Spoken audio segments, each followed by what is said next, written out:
In this video, I will show you how to create a custom audience in Meta Ads Manager. First, log into your Meta Ads account. Next, go to the left side of your screen and pop out the menu list.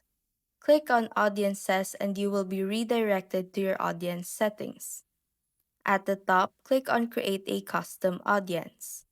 A pop-up will then appear with different data source options. Under your sources, you can choose from website, app activity, or catalog.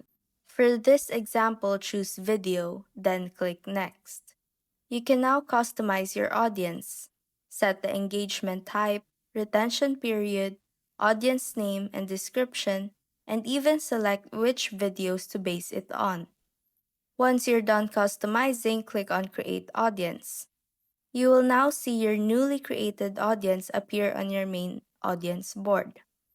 And that's how to create a custom audience in Meta Ads Manager.